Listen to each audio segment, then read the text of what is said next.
Peace, peace, peace. What it is your brother Tyvon Swing, L-A-K-A, the Orthodox Moor. And real quick, I want to address a quick issue.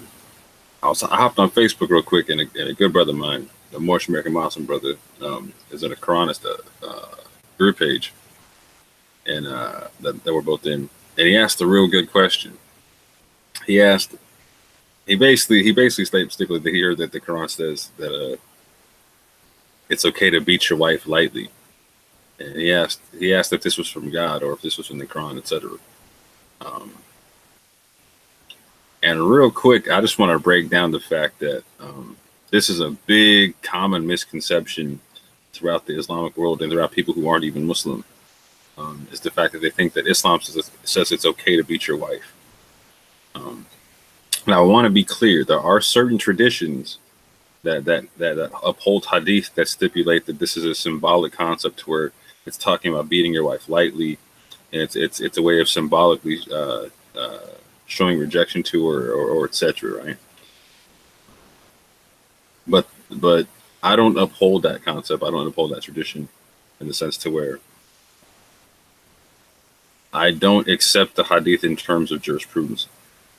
I don't reject the hadith in terms of studying it for history or studying it for personal concept, etc. But in terms of for jurisprudence, I don't accept them. I come from the Quranist school of thought to where the Quran explains itself. And so if you have any questions about the Quran, you look within the Quran to get the answers. And so real quick, fam, I'm going to go off and get my screen share on and just go into the verses that are being talked about.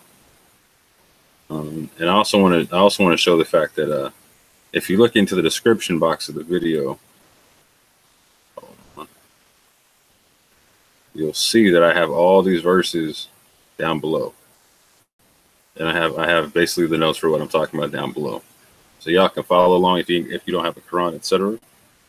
And if you're watching and you have a question, please just drop it in the chat. This may not be that long of a build, you know what I'm saying? So I doubt too many people will see it live, but we'll see how it works. First and foremost, I want to go to the first verse that people really deal with.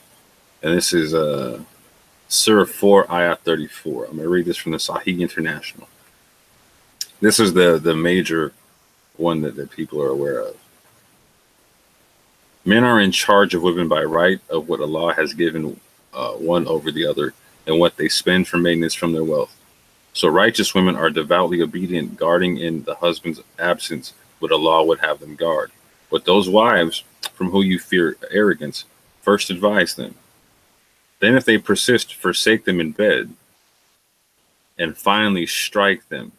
But if they obey you once more, seek no means against them. Indeed, Allah is ever exalted and grand. I'm going to read this last bit here one more time.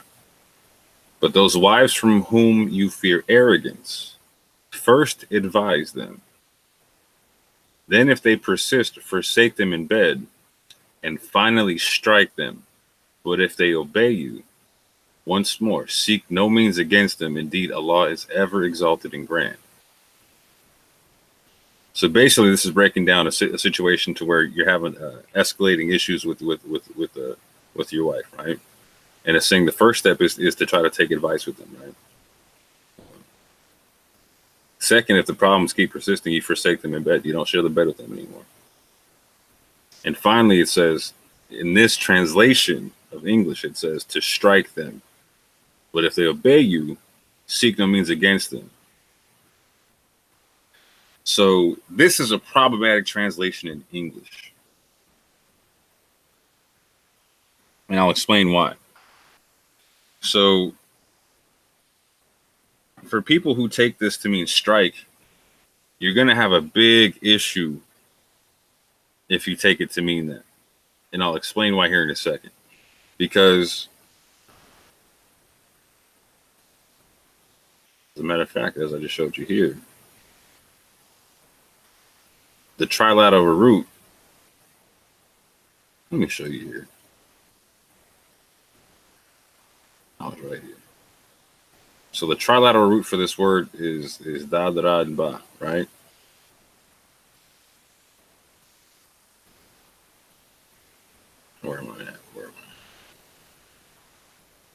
wa-iḍ'ribūhunna, right? And so it can have it has a couple different meanings. It means to set forth, or it means to strike. So you'll see it used a bunch of different ways, right? So I'm going to go through this verb form here where it's used, right? Because this is the verb form in the first set. The first time it's ever used, it's to set forth. Then it's to strike.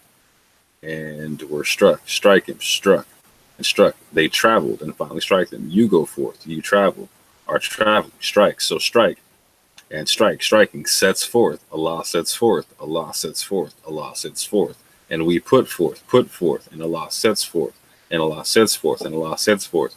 They put forth, so we cast, and set forth, and present, and strike is set forth. You catching the concept? Like it can mean either set forth, being go forth from something, or to strike something. Right? Long story short, right? We have set forth all that, and he sets forth, and sent forth, set forth, and strike, and we have set forth. Allah sets forth. Then should we take away? He sets up, is presented, they presented, and you feel me? But it's either to go away from something or to strike something. One of the two, right? One of the two concepts. And so in this verse here, in Surah 4, Ayah 34, there's a lot of English translations and a lot of people have chosen, and even Arabic, they've chose to have this word have the meaning of to strike in this context. Now, let me show you where this does not make sense when you go look at the rest of the Quran, because the Quran gives you clear understanding on this. So if I was to type in the word divorce and go just see what it has to say, whatever, again, these verses are in the comments or in the description box, right? I'm going to go to Surah 2, Ayah 29 and Surah 2, Ayah 231. Right? It says, divorces twice, then either keep her in an acceptable manner or release her with good treatment. Right? Or release her with good treatment. And it is not lawful for you to take anything of what you have given them unless both fear that they will not be able to keep within the limits of Allah. But if you fear that they will not keep within the limits of Allah, then there is no blame upon either of them concerning that by which, she ransoms herself. These are the limits of Allah, so do not transgress them. And whoever transgresses the limits of Allah, it is those who are the wrongdoers. So what does that mean? Yeah.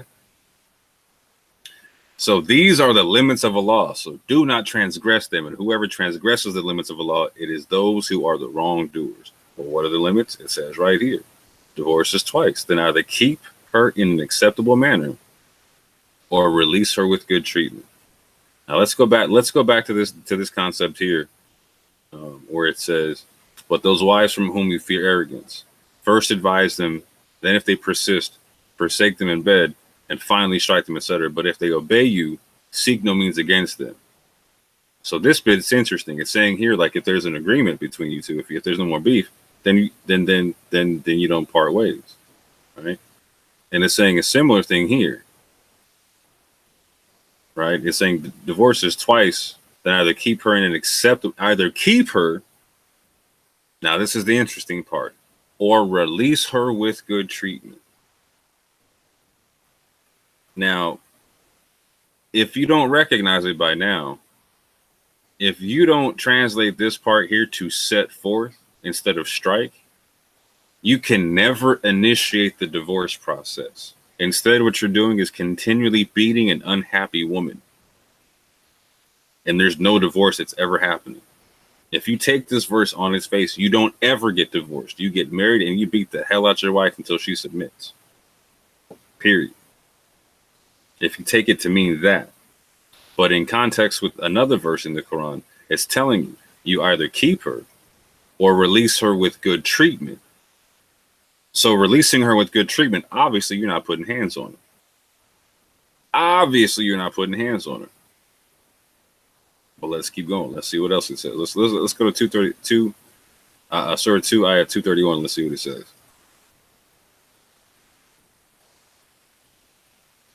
And when you divorce women and they have nearly fulfilled their term, either retain them according to acceptable terms or release them according to acceptable terms, and do not keep them intending harm to transgress. Excuse me. Let me start this one over. Take a sip of water. Pardon me one good time, family. Again, we are in Surah 2, Ayah 231.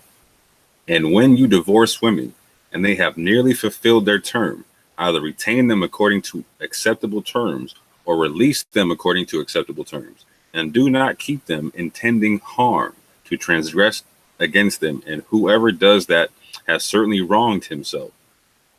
And do not take the verses of Allah in jest, and remember the favor of Allah upon you, and what has been revealed to you of the book and wisdom by which he instructs you. And fear Allah, and know that Allah is knowing of all things. So here we see two consistent concepts, right? One, either you keep them or you release them, in the sense that either you stay with your woman or you set forth from your woman, right? And when you divorce women, again, this is the divorce process happening. It's acknowledging that it's happening. If I take this verse on value, and I take this translation this way, and finally strike them, there is no divorce taking place, ever, ever, ever, ever. Understand that. So the last two verses we read it, break down the fact that divorce is taking place, and so the satisfaction for that is A, they got to be doing something immoral, right? But B, it specifies, right? And when you divorce women and they have nearly fulfilled their term, either retain them according to acceptable terms or release them according to acceptable terms, and do not keep them intending harm. There's no way you can sit here so in this verse it says don't intend harm. In the last verse we just read, in 229, it says then either keep her in acceptable manner or release her with good treatment. So again, there's no way that you can break down good treatment and no harm equaling putting your hands on her. It doesn't make sense. It doesn't make sense anywhere in the world. It doesn't make sense linguistically. It doesn't make sense morally. And let's get into it even further, right? Let's actually really break down Surah 220, at 2 real quick. Let me get off into this bit real quick. This is an interesting little genre right here.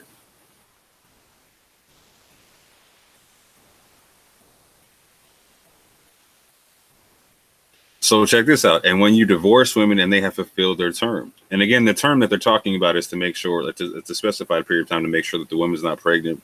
And if she is, that you can take care of any parental obligations, etc., before there's a divorce, etc. But when the term is fulfilled, do not prevent them from remarrying their former husbands if they agree among themselves on an acceptable basis. That is instructed to whoever you believe in Allah in the last day. That is better for you and pure, and Allah knows, and you know not. So the concept here is that you don't own the women, fam. Yeah, Allah keeps telling you, check this out, man. You can't treat them like you own them, and stop treating them stop thinking that you do, because if you do, you're gonna have an issue with me, because that's not my way. He's saying if you don't treat them justly, you'll be amongst the wrongdoers. It's saying here that the woman's free to divorce you and go back to her previous man if she wants to, yeah? As long as everybody's agreed on the whole situation, there's no injustice being done, right? So again, I want to just be clear about this. Hold on, what does it say one more time in here? To specify one more time? No, that gets into other small aspects of it. Bottom line is this. First time, it's very small. Oof. And if they decide on divorce, then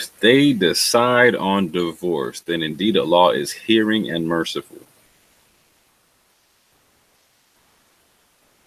Let me go to 26 just to get context on that, because I want to say that a certain way, but I'm going to leave it alone until I get the proper context real quick. For those who swear not to have sexual relations with their wives, it's a waiting time of 4 months, but if they return to normal relations, then indeed Allah is forgiving and merciful. Next verse. This is powerful right here. And if they decide on divorce, then indeed Allah is hearing and merciful. So again, if they, being both of them, one of them wants to get divorced, the other one agrees. Yeah. That's not what this is saying if you take it to mean and finally strike. Either this means and to set forth from them, or it means to strike them. But again, family, if this one verse means to strike them, then it's calling the rest of the Quran a liar when it says to divorce them and set forth from them. And let them marry who they let them marry their previous husbands if they want to, etc., etc. And to release them in an acceptable manner and not do them harm and give them good treatment, etc.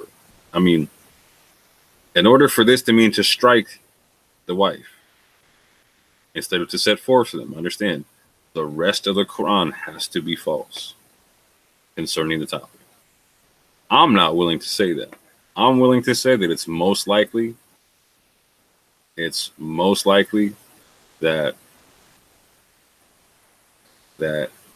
this meaning here should be changed to this meaning here for the same word with the same root. That's all I got to say on the matter for right now.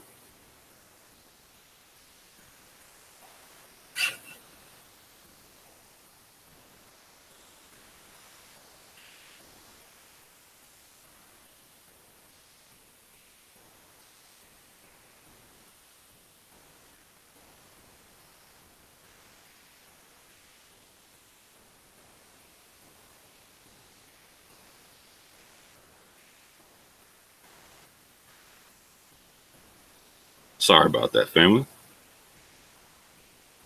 Small distraction. But that's all I got to say on the matter.